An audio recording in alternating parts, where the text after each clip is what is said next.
Do I see the 80s coming back? I would say no, I don't. And I say that because, you know, I'm being realistic. You know, I think that there's, as people called it a few years ago, there was a new wave of Swedish metal or Swedish hair bands. And it was like Crash Diet, Hardcore Superstar, 69 Eyes, obviously Veins of Jenna, a band that I worked with. I mean, that was, God, I met them in 2005, so that was already 13 years ago. But that whole Scandinavian thing with a lot of those bands coming out, they kind of made a little impact. You know, a lot of those bands made an impact in Scandinavia, in Europe, and even in America. And a lot of fans of the 80s liked them. Obviously, they brought in some newer and younger fans. But when people talk about, you know, oh, you know, I saw a band with all long hair, is it coming back, or is long hair coming back, or is the 80s coming back? The 80s will never be reduplicated like it was, just like the 70s won't be reduplicated like it was for disco, you know? But I think that in little pockets, there's little groups of bands that make an impact. Do I think it's coming back? No, but for a night or two, for a record, for a scene, for a certain amount of time, it is, you know?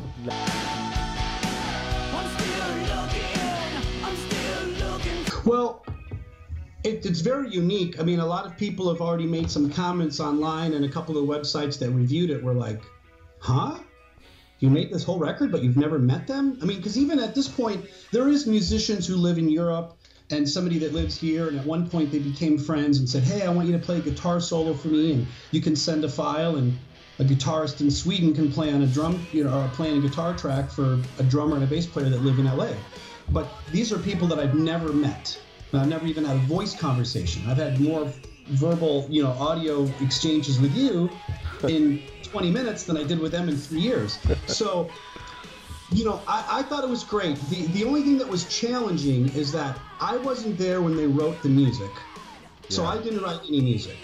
Bruno, Andy, Bento, Ed, whoever was in the rehearsal room at the time and wrote the songs and arranged them, that's what they finished with Henrique, the producer. So then Andy would just send me a file and say, here's a song, here's 2 songs, here's 3 songs.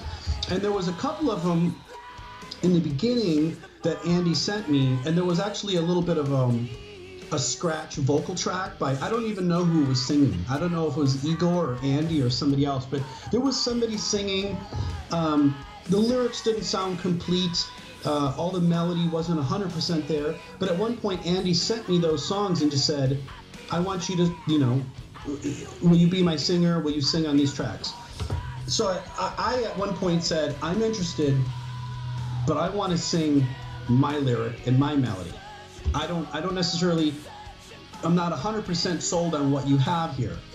And Andy's like, well, we really like this and we really like that. And so I made a deal and said, let me do it my way and I'll send it to you. And if you don't like it, then I'll do it your way. And so we kind of went back and forth. And then I think he was a little scared because he didn't know what I was going to do. But and I think the first song I had actually done was back to the 80s. And I think everything from the title to the lyric and the setup of the song and you know, what it talks about, I think that's exactly what Andy wanted. Because he was really excited, at least he seemed to be through Facebook and email, as were the other guys. So the only thing that was bad or that sucked is I heard parts of the song and I'm like, oh, I wish this was 1 bar longer, or I wish this part was a little shorter. And so if I was in rehearsal and I was writing this part, I could say, well, hey, if we sing this part here, then let's cut and go to the pre-chorus and then go. We couldn't really do that because the song was already finished. So I had to kind of maneuver anything that I wanted to do around what was already arranged. You know, there was no cutting and pasting or chopping it up. So Tales from the Porn, the song, that was a track that Andy sent it to me and said, we want you to write the lyric and the melody, but we want this song to be called Tales from the Porn. So for that was, you know, that's technically the band's title track. And so I kind of had to write an idea about us, you know, and even though we're not in us yet because we never really met, but, you know, it was a song about the band and what I think we would stand for. Hot Girls, Fast Cars, I wrote from scratch. Let It Shake, I wrote from scratch. Perfect Love was a song that they demoed pretty much a full lyric and melody. And when I heard it, I thought it was really good. And I said, Andy, I hear a couple of words that I might change, but I think you guys nailed it, you know. And that's the song that I barely touched. I only changed maybe a couple of words and a couple of phrases, but you know, that was closer to being done. And then obviously there's the cover song of Danger Zone, you know. Yeah.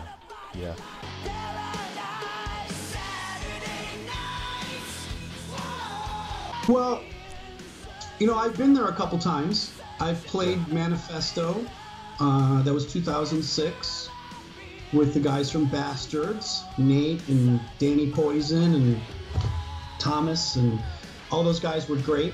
And then I also played there again in 2011. I played Inferno Club. And so I've known Carlos from Animal Records for many years. And I first met Carlos in the 90s through my girlfriend at the time, who was from Brazil, Vedagiana. And so Vedagiana I met in LA back in the early 90s, like 93. And then at some point Carlos came to town. I want to say it was maybe for Kiss, like a concert. And so I met Carlos then. And then when I came to Brazil, we did an in-store at Animal Records. So I want to say that maybe somehow those guys had communicated with Carlos and maybe even Vedagiana. And at some point then there was a message that said, hey, are you interested to sing a song for these guys? You know?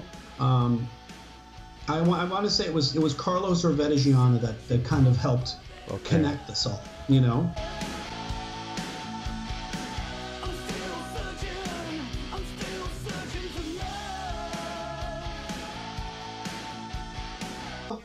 As far as the Alice Cooper comparisons, you know, that's not the first time that I've heard that. I've had people say that I sounded a little bit like him in the past, and it's not on all the songs. I mean, if you listen to I Hate Kissing You Goodbye or All New Generation, I don't think I sound like Alice Cooper. But if you listen to Ain't Worth a Dime and some of the heavier tracks, or stuff off of Religious Fix, our second record, or Fist First, there's definitely some heavier, harder, grittier vocal. And yeah, there's been more than a few people that have said I sounded like Alice, which I like Alice Cooper, but it wasn't like he was an influence of mine. You know, the main bands that I grew up that I really liked that made me want to become a singer were like Van Halen with David Lee Roth, Motley Crue with Vince Neil, Rat with Stephen Pearcy, Black and Blue, Jamie St. James I loved, a lot of bands. But Alice Cooper, you know, I hear the comparisons frequently. I've heard those over the years. I guess people that are a little bit more fans of Alice and know all of his work and maybe know a lot of mine as well. As far as being a good frontman or a good singer or what it takes, you know, at this point, I'm 30 plus years into this, you know. And I started when I was 18, and I moved to LA when I was 21. And I think you either have it or you don't have it. Yeah. You know, I think if you have something, whether it's a talent or a natural spark, a talent, a charisma, or magic, it shows itself pretty early, you know, especially in music and entertainment. If it's not apparent between 16 and 23 or 24, but there's also that one little element, that extra little it factor, as they call it in America, something that really makes you stick out or stand out or makes your talent come across to the masses, whether you're playing in front of 5 or 10 people or 1,000 or 10,000 people, you know? Yeah, perfect.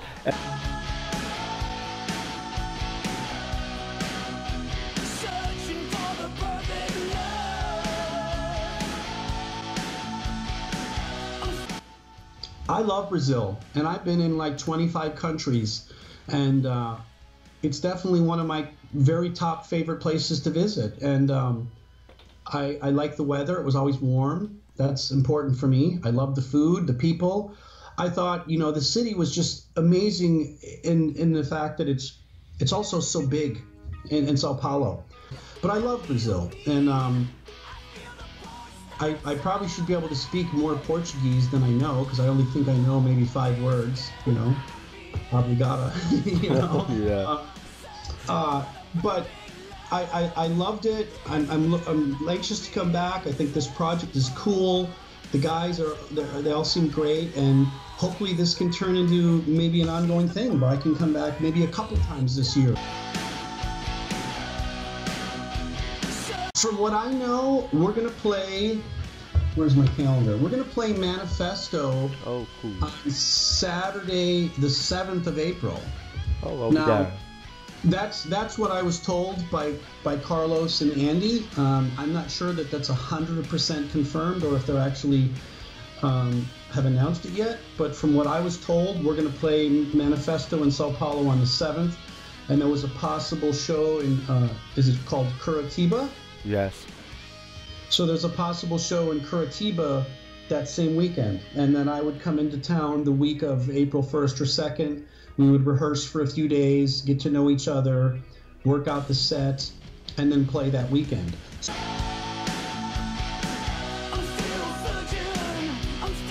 They've talked about that a little bit, but that's 100% up to them. You know, I'm here. And so I don't really have any control over anything that they're doing. It's really Andy and Bento's band, you know, from what I know. Yeah.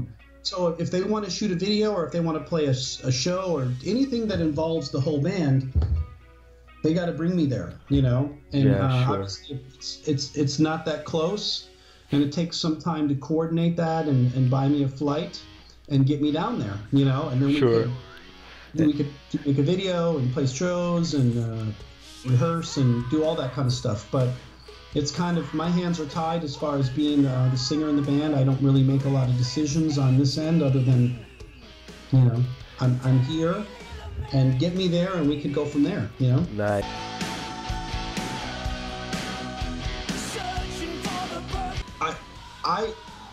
I would love to make that happen, but it's like that old saying of you can't race a car before you learn how to drive. Like, we haven't even met yet. Yeah.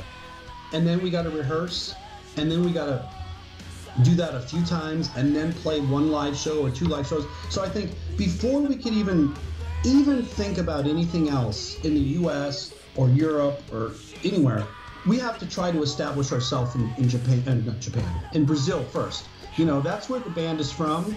And so we need to get our feet wet, so to speak, and meet and get in a rehearsal room and bang it out and play some live shows, and do that in Brazil first. If it works there, and then there's the opportunity to go somewhere else, then fine.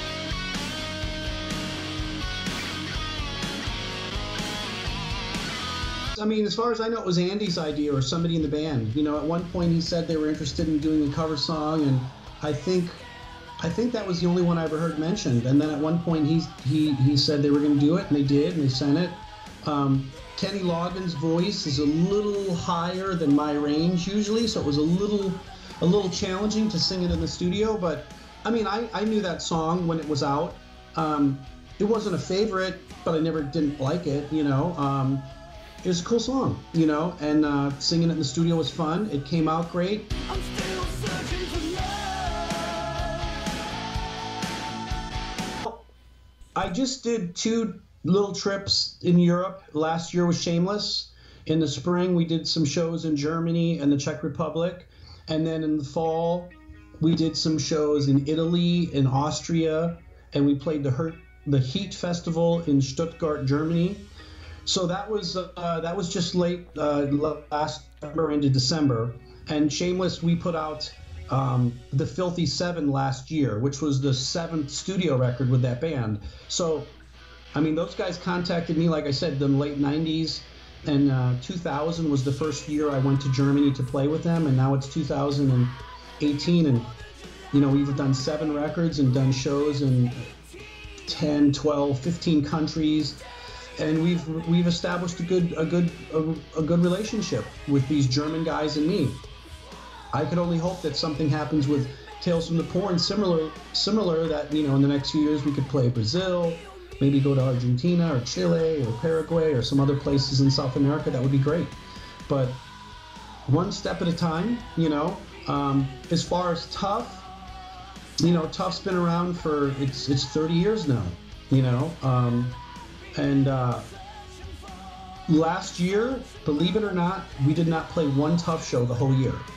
But we have a few shows this year, and also early next year already, 2019, that are booked. And myself and Todd Chase, the original bassist and co-founder of the band, we do shows when they make sense for us. You know, it's not a full-time deal. In the last 10 years, we do, I don't know, 10, 15 shows a year, you know, maybe 20. And usually we try to base it around something like an M3 festival or a Monsters of Rock cruise or Hair Nation or Cat House Live or something, some kind of a bigger event, and then put a few shows around that.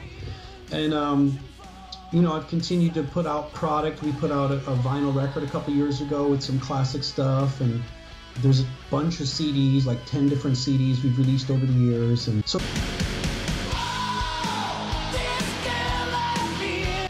you know, it's funny. You know, some people in bands are still big fans of the music.